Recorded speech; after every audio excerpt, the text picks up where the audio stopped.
चलिए भाई, क्या हाल चाल है? सभी ठीक ठाक हैं? सभी कुशल मंगल हैं? चलिए, तो स्वागत है आप सभी का, वेलकम है आप सभी का अड्डा 24/7 के एप्लीकेशन पर। मेरा नाम है अनुपम भारद्वाज और जुड़ चुका हूं आपके साथ में। आई होप आप सभी बहुत बढ़िया होंगे, सभी तंदुरुस्त होंगे, स्वस्थ होंगे, सभी लोग बढ़िया से आप लोगों की तैयारी चल रही होगी। तो जो है हम लोग भी अपने टॉपिक को लेकर के आगे चलते हैं और बड़े ही प्रेम पूर्वक, बड़े ही अच्छे भाव से हम लोग आगे चलेंगे। सभी को वीडियो प्रॉपर विजुअल है, सभी को कमेंट आ रहा है, सभी लोग कमेंट करेंगे एक बार। जिनके पास में वीडियो नहीं आ रहा है एक बार और। अच्छा, कुछ नहीं दिख रहा, क्या क्या हुआ? यहाँ से तो सब कुछ क्लियर है।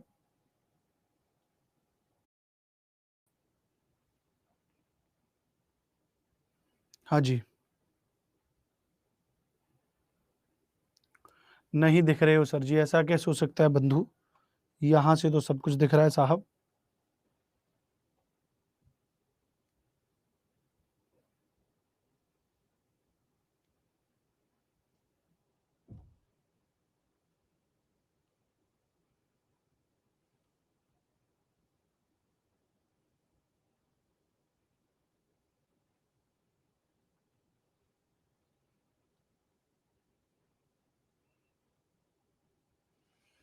नहीं दिख रहे हैं सर, दिख रहे हैं सर।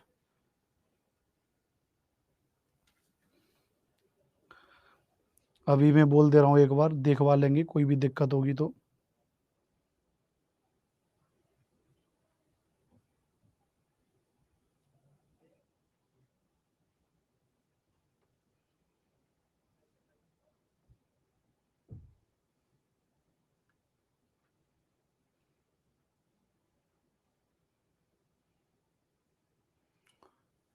नो नो नो, एक बार रीज्वाइन कर लीजिए जिनको नहीं दिख रहा है।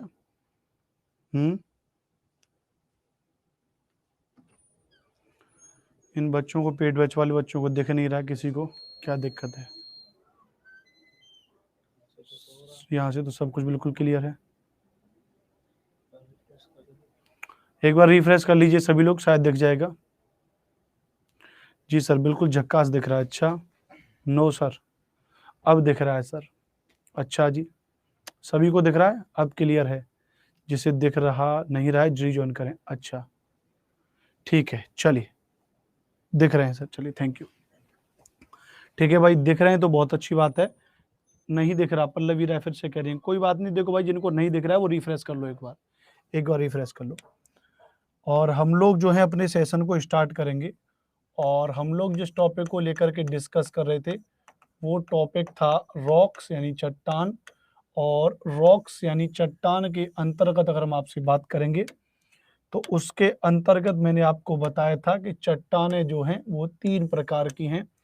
नंबर 1 है भैया जिसका नाम है आग्नेय चट्टान।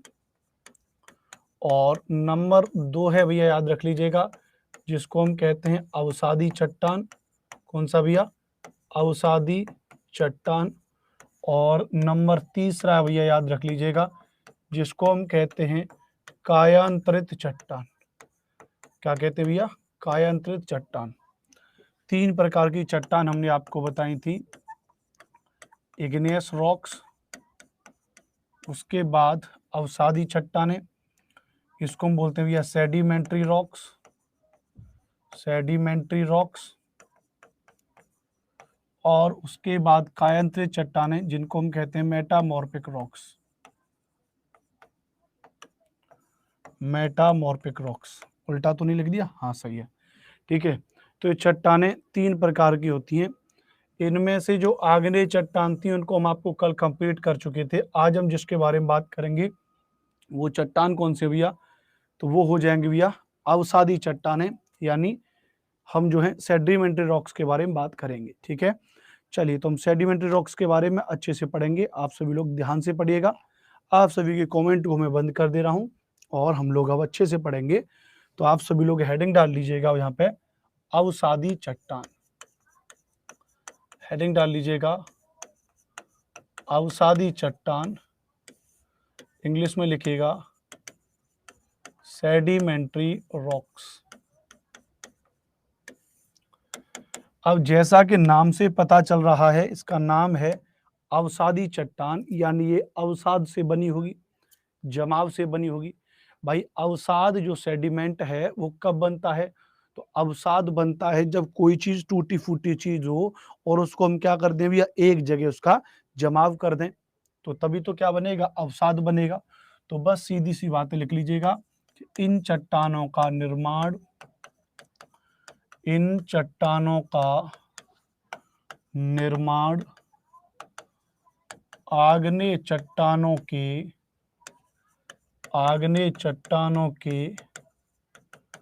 अपरदन और आग्नेय चट्टानों के अपरदन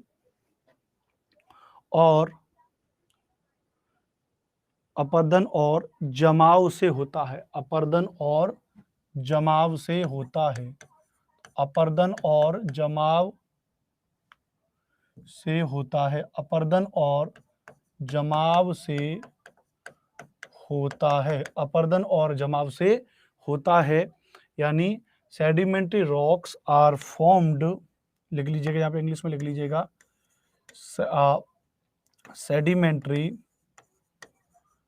sedimentary rocks are formed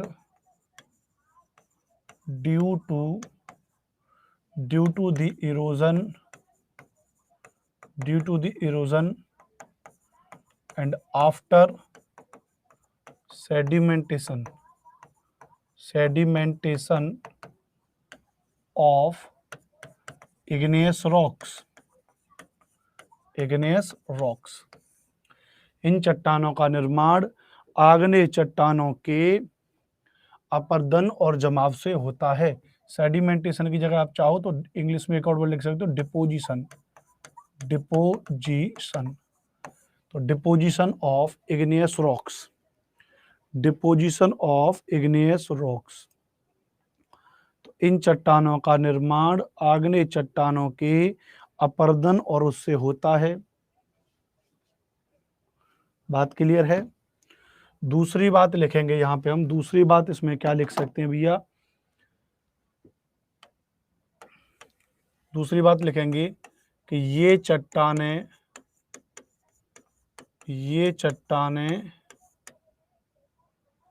परतदार चट्टान होती हैं। ये चट्टानें परतदार होती हैं। ये चट्टानें परतदार होती हैं।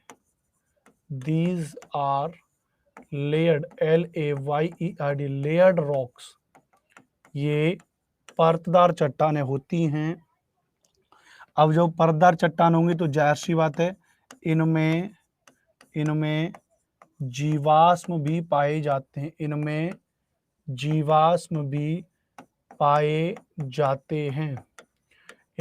जीवाश्म भी पाए जाते हैं। Fossils are found in sedimentary rocks। तो fossils are found in sedimentary rocks।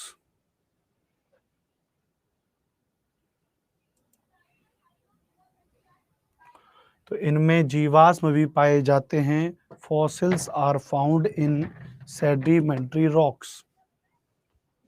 ठीक है,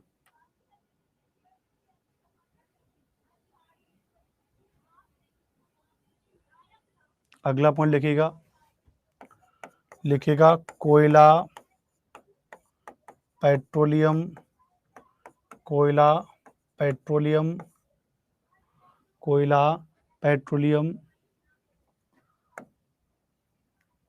में गैस आ जाएगी, कोयला, पेट्रोलियम आदि इन्हीं चट्टानों में पाए जाते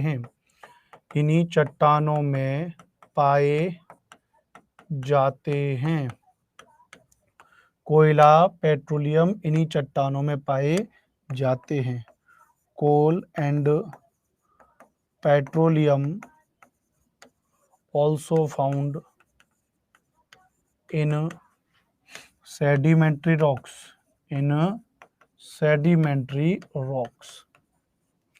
कोयला और पेट्रोलियम आदि इन्हीं चट्टानों में पाए जाते हैं। अगला पॉइंट लिखिएगा, संपूर्ण पृथ्वी के 75% भाग पर, संपूर्ण पृथ्वी के 75% भाग पर अवसादी चट्टानें पाई जाती हैं। अवसादी चट्टानें पाई जाती हैं। संपूर्ण पृथ्वी के 75% भाग पर अवसादी चट्टानें पाई जाती हैं। 75% भाग पर पाई जाती हैं। अंग्रेजी में लिखिएगा, sedimentary rocks are found on 75% area of entire entire अर्थ।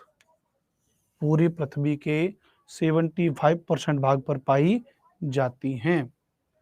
75% भाग पर पाई जाती हैं। 75% भाग पर पाई जाती हैं। नोट कर लीजिए जल्दी से।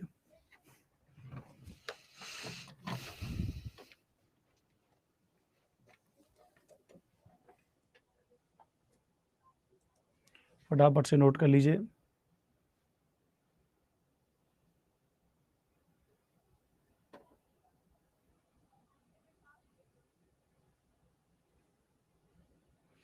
डन सर, ठीक है।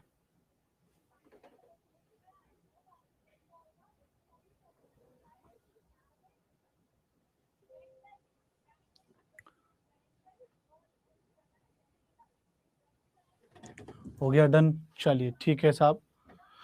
अब हमने कहा संपूर्ण पृथ्वी के 75% भाग पर ये चट्टानें पाई जाती हैं, तो ये तो एंटायर अर्थ की बात है। लेकिन अगर हम क्रस्ट मेंटल कोर के हिसाब से बात करें, भूपरपट्टी की बात करें कि साहब भूपरपट्टी पर इनका योगदान कितना है भैया, ध्यान रख लीजिएगा। क्रस्ट में इनका योगदान कितना है, तो अगला पॉइंट लिख लीजिएगा भैया। लिखेगा कि अवसादी चट्टानें क्रस्ट के 5% भाग पर पाई जाती हैं। अवसादी चट्टानें क्रस्ट के 5% भाग पर पाई जाती है। प्रश्न पूछा जाता है, संपूर्ण पृथ्वी के तो 75% भाग पर पाई जाती हैं, 75% पर पाई जाती हैं, बट क्रस्ट के केवल 5% भाग पर पाई जाती हैं।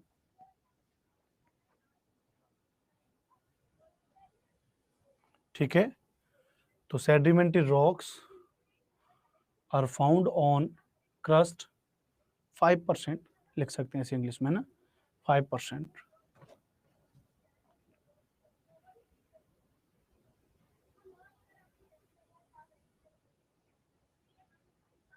ठीक है, अब ये हो जाएगा। अब क्योंकि अवसादी चट्टानें परत दर परत जमाव से बनी है, सेडिमेंटेशन से बनी है, डिपोजिशन से बनी है। कोई चीज डिपोजिशन से बनी हो और कोई चीज प्योर बनी हो तो कमजोर तो होगी। कौन सी चीज जो टूट फूट करके बनी है। तो अगर टूट फूट करके बनी है तो दूसरा लिखेगा भैया इसमें, लिखेगा भैया कि ये चट्टानें मुलायम होती हैं, ये चट्टानें मुलायम होती हैं और इनका अपरदन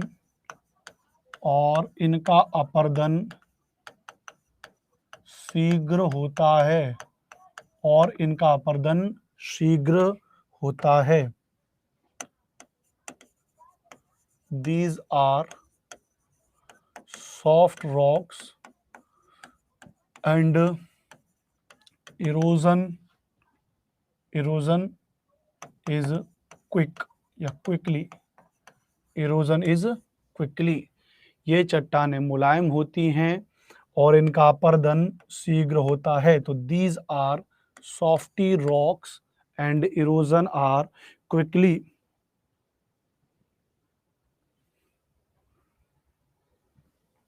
दूसरा एक बहुत महत्वपूर्ण पॉइंट है, याद रख लीजिएगा कि इनकी उत्पत्ति जलीय भागों में होती है। इनकी उत्पत्ति जलीय भागों में होती है। इनकी उत्पत्ति कहाँ होती है? जलीय भागों में होती है। सेडिमेंट्री रॉक्स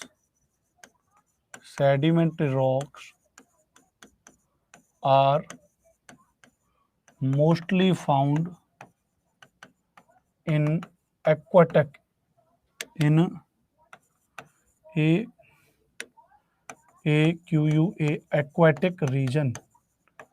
aquatic region जलीय भागों में पाई जाती हैं, या जलीय भागों में ही इनका निर्माण होता है। उत्पत्ति है, जो भी आप लिख सकें, वहां पे होती है।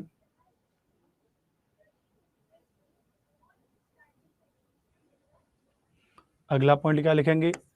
अगला पॉइंट लिखेंगे भैया, क्योंकि भाई परदर परत जमा होती हैं, अपर्दन हो जाता है, तो इनमें दरारें, छिद्र पाए जाते हैं, और इसी कारण ये जल के लिए प्रवेश्य हैं। ठीक है, इनमें दरारें, छिद्र पाए जाते हैं। दरारें, छिद्र पाए जाते हैं। इसलिए ये जल के लिए प्रवेश्य हैं। इसलिए ये जल के लिए प्रवेश्य हैं।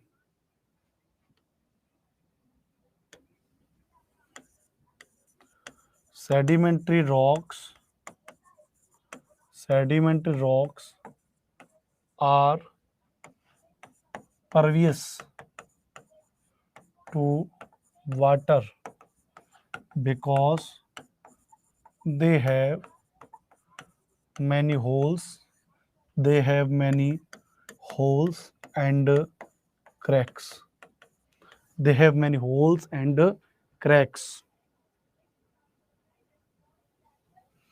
परवियस या पोरस लिखते हैं इसको, इंग्लिश में पोरस भी लिख देते हैं। परवियस या पोरस, PORUS, पोरस, पानी के लिए, प्रवाह के लिए प्रवेश हैं। ठीक है, अब अगर हम बात करें इनके एग्जाम्पल की, अगर हम बात करें कौन कौन से इनके एग्जाम्पल हो जाएंगे, अगर हम इनके उदाहरण की बात करें कि इनके उदाहरण कौन कौन से हो सकते हैं, तो नंबर 1 लिख लीजिएगा, बालू का पत्थर, खड़िया, जिप्सम। बालू का पत्थर, सैंडस्टोन बोलते हैं इंग्लिश में, सैंडस्टोन, बालू का पत्थर, खड़िया, है ना, कांग्लोमरेट, बालू का पत्थर, खड़िया, कांग्लोमरेट, जिप्सम, डोलोमाइट,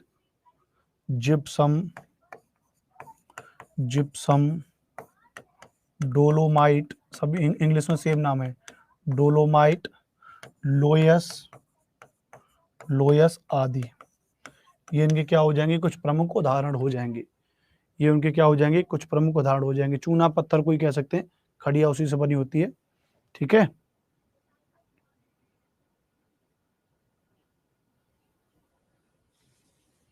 तो ये मामला है आपका अवसादी चट्टान का।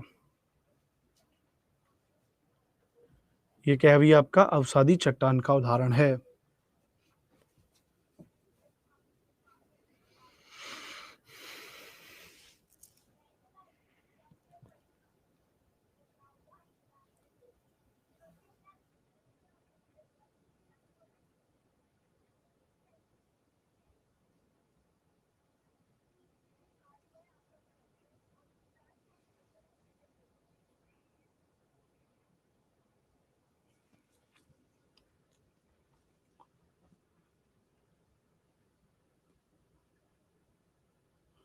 क्लियर है? ये क्या हो जाएंगे भैया? इसके एग्जाम्पल हो जाएंगे, नंबर 1 बालू का पत्थर, नंबर 2 खड़िया, number 3 conglomerate, number 4 gypsum, number 5 dolomite, number 6 loess. Loess, dolomite, gypsum, conglomerate, खड़िया और बालू का पत्थर।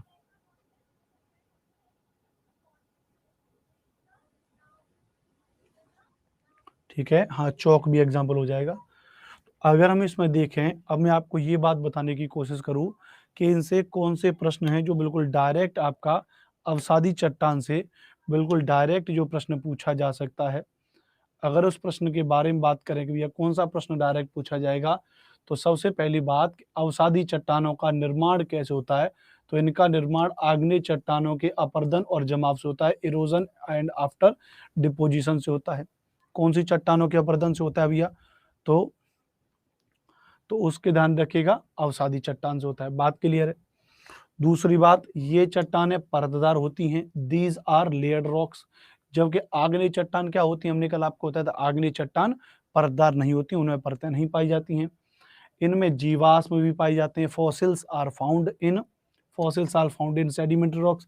जबकि आग्नेय चट्टानों में किसी भी प्रकार का जीवाश्म नहीं पाया जाता है। इनमें कोयला, पेट्रोलियम भारी मात्रा में मिलता है। जितना भी प्राकृतिक गैस है, कोयला है, पेट्रोलियम है, प्राकृतिक वनस्पतियां हैं, मतलब वनस्पतियों के दबने से जो भी बर्निंग फ्यूलिंग जो भी चीजें वो सब इनमें पाई जाती हैं। ये इनका एक मोस्ट इंपोर्टेंट पॉइंट है। यहाँ से सवाल बन जाता है कि कोयला निम्नलिखित में से कौन सी चट्टानों में पाया जाता है। दूसरी बात ये बन सकती है कि संपूर्ण पृथ्वी के कितने % भाग पर पाई जाती हैं। तो संपूर्ण पृथ्वी के 75% भाग पर पाई जाती हैं, जबकि क्रस्ट के निर्माण का योगदान कितना है, 5% है। तो ये बेसिक पॉइंट है, इनको आप याद रख लीजिएगा। ये चट्टानें मुलायम होती हैं और इनका अपरदन क्या होता है, शीघ्र होता है। ये चट्टानें कैसी होती हैं, मुलायम होती हैं, इनका अपरदन कैसे होता है भैया, शीघ्र इनका अपरदन हो जाता है। याद रख लीजिएगा, इरोजन क्विकली हो जाता है। कौन सी चट्टानें अधिकांशतः जलीय भागों में पाई जाती हैं, जलीय भागों में जिनकी उत्पत्ति होती है, तो वे अवसादी चट्टानें हैं। कौन सी चट्टानें निम्नलिखित में से जल के लिए प्रवेश से हैं, तो जल के लिए प्रवेश से हैं अवसादी चट्टानें, क्योंकि उनमें छिद्र, दरार और पाई जाती हैं। निम्नलिखित में से कौन सा मुख्यतः अवसादी चट्टान का उदाहरण नहीं है, ऐसा भी प्रश्न पूछा जाएगा। तो बालू का पत्थर, खड़िया, कांग्लोमरेट, लोयस, जिप्सम और डोलोमाइट, ये कुछ प्रमुख एग्जाम्पल हो जाएंगे। इनके और भी एग्जाम्पल हैं, लेकिन अगर आप इतने एग्जाम्पल याद रख लोगे तो आपका काम हो जाएगा, ठीक है सरकार। चलो, तो ये तो हमने सब यहाँ पर कर दिया भैया, ये तो हमने यहाँ पर कर दिया है ना। तो ये सारी चीज हमने आपको करा दी, ठीक है भैया। चलिए ठीक है भैया, समझ में आ गया कि नहीं आ गया, आगे बात करेंगे। ठीक है भैया, आगे बात करेंगे, इस बात को थोड़ा सा याद रख लीजिएगा। ठीक है, ज्योग्राफी के जो अलग से स्पेशली मेरे खास नोट्स हैं, जो मैंने स्पेशली ज्योग्राफी के नोट्स बनाए हैं, इंडियन ज्योग्राफी, वर्ल्ड ज्योग्राफी के A4 साइज पेपर में, जिनको आप प्रिंट निकलवा सकते हो, ऐसे कुछ नोट्स मैंने बनाए हैं। तो अगर आपको चाहिए भैया तो आप हमें मैसेज कर सकते हैं, आज शाम को बैठ के मैं उनके सारे के सारे जवाब दे दूंगा। ठीक है भैया, और इस नंबर पर आपको मैसेज करना है तो वो मैं आपको कमेंट बॉक्स में दे चुका हूं, आप जो है उनको ले लीजिएगा, आराम से उनको पढ़ेंगे। ठीक है, चलिए मैं आपकी कमेंट प्राइवेट कर दे रहा हूँ, मतलब कमेंट बंद कर दे रहा हूँ, ताकि आप केवल सीधा और देख पाएंगे जो मैंने आपको मैसेज में किया। इस नंबर को नोट कर लें, मेरा ही नंबर है, इस पर आप मुझे मैसेज कर सकते हैं। ठीक है, चलिए अब आगे और अंतिम चट्टान जो है, उन चट्टान के बारे में बात करेंगे, कायांतरित या रूपांतरित चट्टान। अच्छा, यहाँ एक चीज और मेंशन कर लीजिएगा, ये एक चीज और मेंशन कर लीजिएगा कि ये जो अवसादी चट्टान है, याद रख लीजिएगा, इनको क्या कहते हैं भैया, इनको तलछटी चट्टान भी कहते हैं। क्या कहते हैं इनको, इनको तलछटी चट्टान भी कहते हैं। इनको क्या कहते हैं, इनको तलछटी चट्टान भी कहते हैं। क्या कहते हैं भैया इनको, इनको तलछटी चट्टान भी कहते हैं। इनको क्या कहते हैं, इनको तलछटी चट्टान भी कहते हैं। इंग्लिश में सेडिमेंट्री ही कहते हैं, इंग्लिश में सेडिमेंट्री ही कहते हैं। ठीक है, चलिए अब अंतिम पे चलेंगे। अंतिम जो चट्टान है वो चट्टान है हमारी कायांतरित या रूपांतरित चट्टान। कौन सी चट्टान भैया, तो इसको हम कहते हैं कायांतरित या रूपांतरित चट्टान। कायांतरित या रूपांतरित चट्टान, तो कायांतरित या रूपांतरित चट्टान की अगर हम बात करें, यहाँ पे क्या हो जाएगा, कायांतरित या रूपांतरित में अंग्रेजी में इनको मेटामॉर्फिक कहते हैं, लिख लीजिए metamorphic, metamorphic rocks, metamorphic rocks. अब यहाँ महत्वपूर्ण बात है, यह पेपर में पूछा जा सकता है, ध्यान रखिएगा। हाँ Sanju Kumari ji, geography cover up हो जाएगा, है ना। दूसरी बात ध्यान रखिएगा, कुछ सारी चीजें तो हम करा रहे हैं, छोड़ कर रहे हैं, टॉपिक वाइज एक एक चीज आपको करा रहा हूँ। कायांतरित या रूपांतरित चट्टान जो बनती है, ध्यान रख लीजिएगा, ये बनती है अवसादी और आग्नेय चट्टानों के रूप में परिवर्तन होने से, इसलिए इनका नाम रूपांतरित चट्टान रखा है। तो इसमें पहला पॉइंट आप लिखिएगा भैया, कि इन चट्टानों का निर्माण, लिखिए इंग्लिश में, हिंदी में लिखिए, इन चट्टानों का निर्माण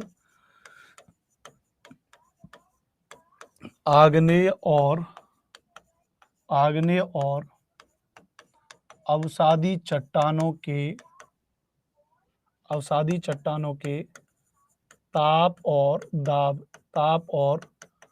दबाव के कारण स्वरूप बदलने से होता है। स्वरूप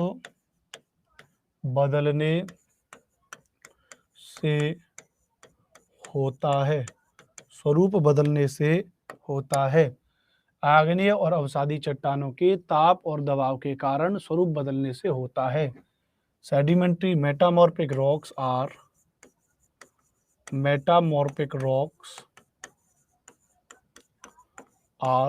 formed by the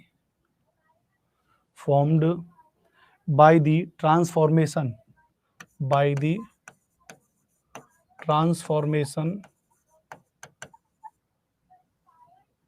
लिखना चाहिए, ड्यू टू लिखिए। Metamorphic rocks are formed due to the transformation of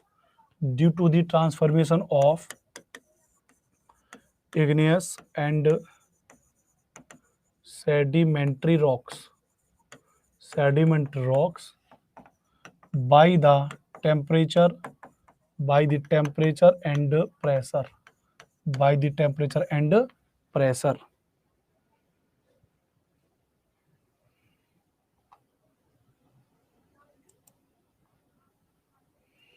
ठीक है, अर्पणा कुमारी कह रही मेरे बगल में साउंड बज रहा है, आवाज बहुत कम आ रहा है, तो बता दीजिए हमें किसके घर में बज रहा है, तो मैं उसको फोन करके मना कर दूंगा मैडम, ठीक है, मैं उसको मना कर दूंगा। आप मुझे बताइए कहाँ पे बज रहा है, मैं उसको भी फोन कर दूंगा लाइव क्लास में, बोले भाई आवाज मत करो।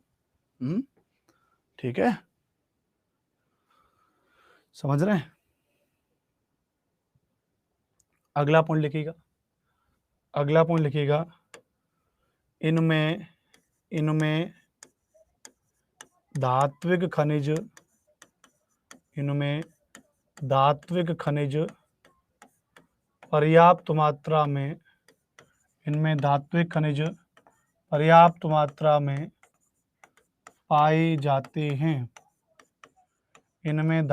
खनिज पर्याप्त मात्रा में पाए जाते हैं। इनमें धात्विक खनिज पर्याप्त मात्रा में पाए जाते हैं।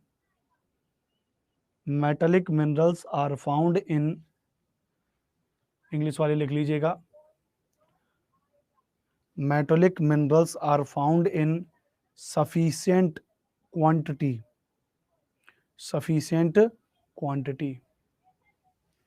इनमें धात्विक खनिज पर्याप्त मात्रा में पाए जाते हैं। Metallic minerals are found in sufficient quantity.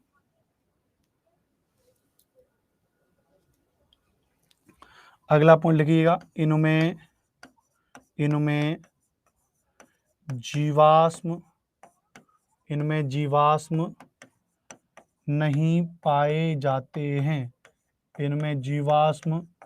नहीं पाए जाते हैं। Fossils are not found in metamorphic rocks.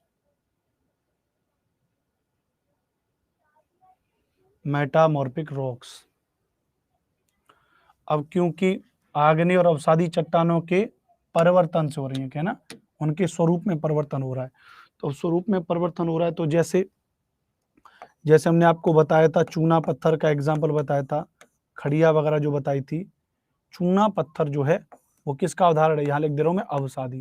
चूना पत्थर किसका उदाहरण है, अवसादी चट्टान का उदाहरण बताया था आपको। तो चूना पत्थर जब बदलेगा, क्योंकि अवसादी चट्टान बदलेगी किसमें, रूपांतरित में, तो यहाँ लिख देता हूं मैं कायांतरित चट्टान, है ना, यहाँ लिख दे रहा हूं मैं कायांतरित चट्टान। तो चूना पत्थर जो बदलेगा वो किस में बदलेगा भैया? संगमरमर में। संगमरमर किस में बदलेंगे भैया? संगमरमर में बदलेगा, याद रख लीजिएगा। ठीक है, जैसे डोलोमाइट के बारे में हमने आपको बताया, डोलोमाइट एग्जाम्पल लिखाया था, डोलोमाइट भी किस में बदलेगा? डोलोमाइट भी याद रख लीजिएगा संगमरमर में बदल जाएगा, ध्यान रख लीजिएगा। लेकिन जिसका एग्जाम्पल हमने आपको बताया कोयला, तो कोयला जो बदलेगा वो किस में बदल जाएगा? तो कोयला बदल जाएगा ग्रेफाइट में बदल जाएगा। कोयला कोयला किस में बदल जाएगा? हीरा में बदल जाएगा पुनः रूपांतरण से। तो कोयला किस में बदल जाएगा? ग्रेफाइट और हीरा में बदल जाएगा, ध्यान रख लीजिएगा। तो बस ये 2-3 एग्जाम्पल याद रख लीजिएगा। ठीक है, बालू का पत्थर लिखाया था, सैंडस्टोन लिखाया था, वो क्वार्ट्जाइट में बदल जाता है। तो लिख लीजिए, एक और लिख लीजिए, या इतना ही ठीक है, इतना आवश्यकता नहीं है ना।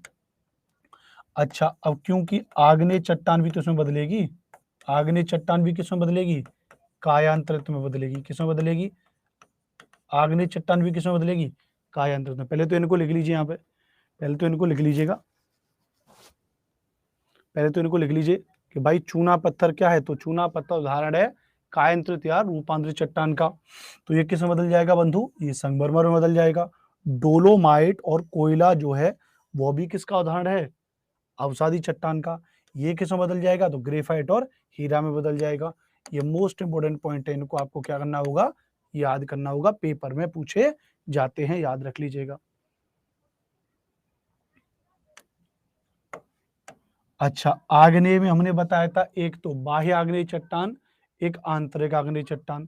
तो जो बाह्य आग्नेय चट्टान है जैसे बेसाल्ट है, तो बेसाल्ट अगर बाह्य आग्नेय चट्टान है तो ये किसमें बदल जाएगा? ये बदल जाएगा एम्फीबोलाइट में, एम्फीबोलाइट में बदल जाएगा। या ये किसमें बदल जाएगा? सिस्ट में बदल जाएगा, याद रख लीजिएगा। बेसाल्ट चेंज होगा एम्फीबोलाइट या सिस्ट में, है ना। और आंतरिक जो चट्टान है वो कौन सी है? ग्रेनाइट। तो ये जो ग्रेनाइट बदल जाएगा, ये बदल जाएगा नीस में बदल जाएगा। तो ग्रेनाइट किस में बदल जाएगा? तो ग्रेनाइट बदल जाएगा नीस में बदल जाएगा, याद रख लीजिएगा। ग्रेनाइट किस में बदल जाएगा? नीस में बदल जाएगा। ठीक है भैया, क्लियर है? तो यह जो मामला है आपका, यह मामला रॉक्स वाला आपका समापन हुआ। यह जो मामला है आपका रॉक्स वाला मामला पूरा समाप्त हुआ।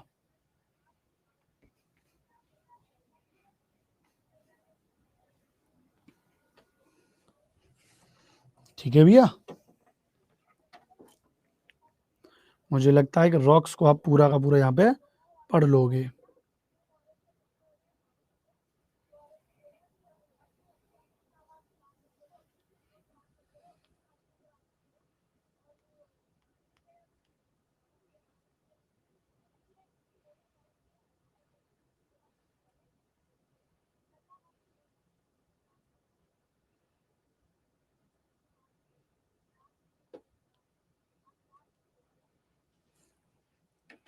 बेसाल्ट में क्या लिखा है सर? बेसाल्ट में लिखा है एम्फीबोलाइट और सिस्ट, एम्फीबोलाइट और सिस्ट लिखा है।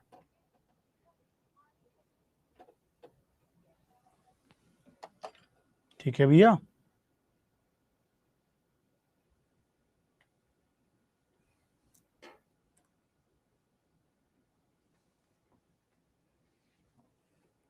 Okay sir, done.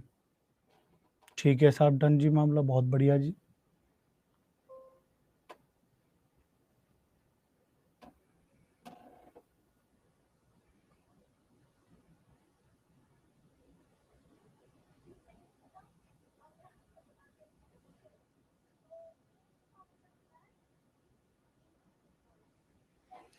Granite gneiss लिखा है कविता, हाँ जी बता दिया। सर जी रूपांतरित को रूपांतरित में नहीं बदलता है क्या? हाँ बदलता है ना, रूपांतरित भी रूपांतरित में बदल जाता है, लेकिन वो बीपीएससी के सिलेबस से बाहर है, इतना बीपीएससी के सिलेबस में पूछता नहीं है ना, वरना मैं उसको भी पूरा लिखा देता आपको, डोंट वरी। आप बिल्कुल निश्चिंत रहें, आपको पूरा पढ़ाया जाएगा, कुछ भी छोड़ा नहीं जाएगा।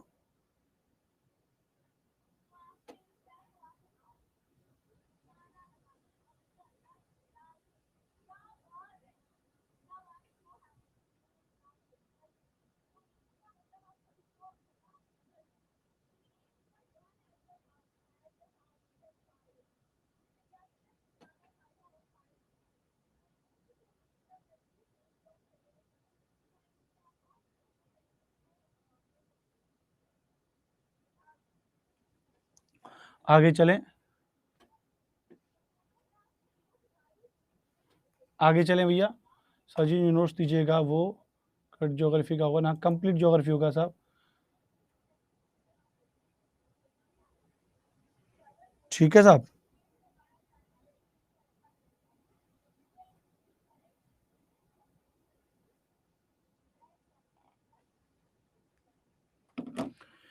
चलिए,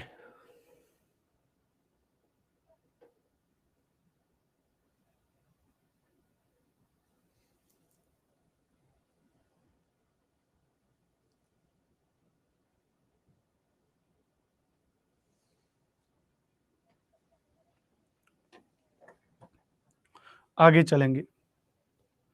ठीक है, आगे चलेंगे। हाँ जी, उसमें एमसीक्यू भी उपलब्ध है विधान सर। अब ये तो हो गया चट्टान के बारे में, थोड़ा सा और पढ़ेंगे यहाँ पे। अब आपके सिलेबस के अनुसार जहाँ से प्रश्न थोड़े बहुत पूछे जा सकते हैं, वह एक अलग से प्रश्न पूछा जा सकता है, वो हो जाएगा। वो पूरे विश्व की बात करेंगे, पूरे विश्व के प्रमुख पर्वत, पूरे विश्व के प्रमुख पर्वत एवं पठार, विश्व के प्रमुख पर्वत एवं पठार, famous mountains, famous mountains and प्लेटू, famous mountain and प्लेटू। ठीक है भैया, तो इसके बारे में हम यहाँ पे लिखेंगे सबसे पहले। तो सबसे पहले आप इसमें हेडिंग डाल लीजिए, थोड़ा सा पढ़ेंगे फिर कल की क्लास में पढ़ेंगे। सबसे पहले आप इसमें हेडिंग डाल लीजिए पर्वत, अंग्रेजी में कहते हैं माउंटेन, और पर्वत लिखिएगा, पर्वत लिखिएगा इसमें।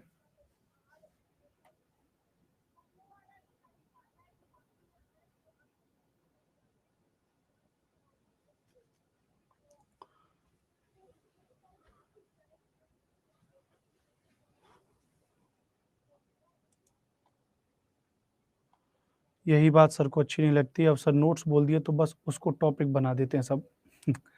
यही तो मामला है, यही तो मामला है। खुद से कुछ करेंगे नहीं भैया।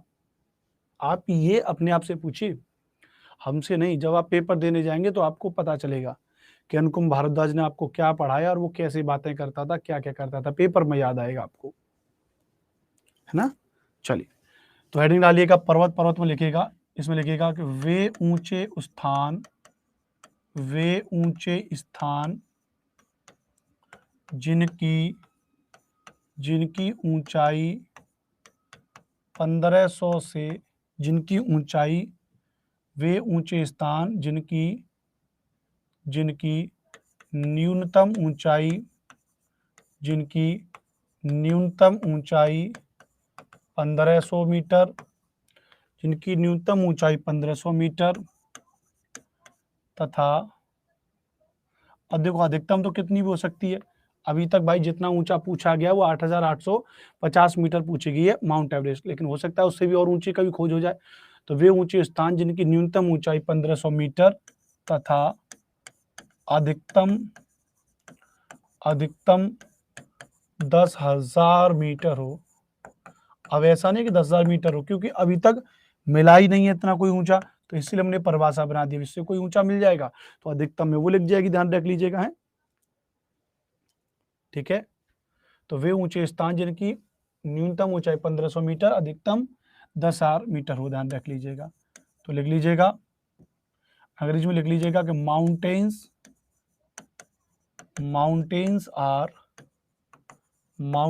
Are high elevation areas, mountains are high elevation areas which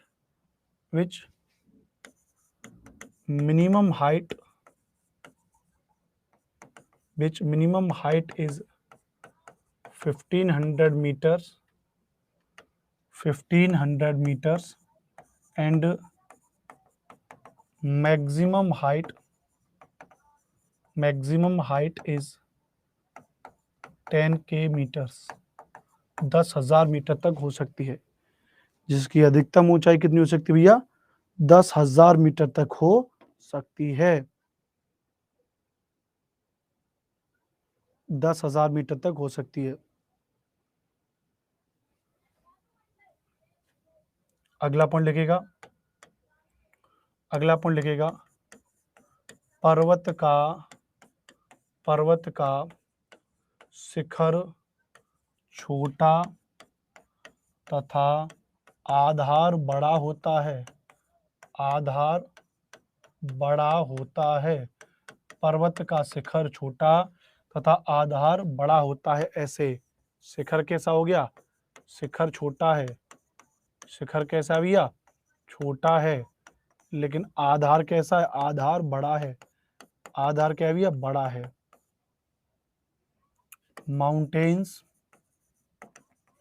mountains upper part is pointed लिख सकते हो। Upper part is pointed and base is large लिख सकते हो, या कुछ भी लिख सकते हो। Base is large. अंग्रेजी थोड़ी सी देख लेना, ग्रामर तो पढ़ा नहीं रहा हूँ भैया। जो इज, एम और आर के देखें भैया, ठीक है।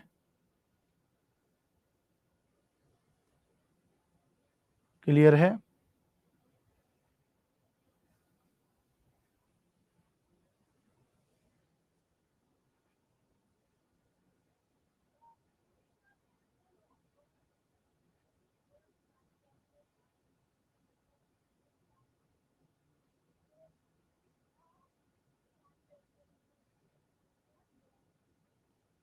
ठीक है भैया, चलिए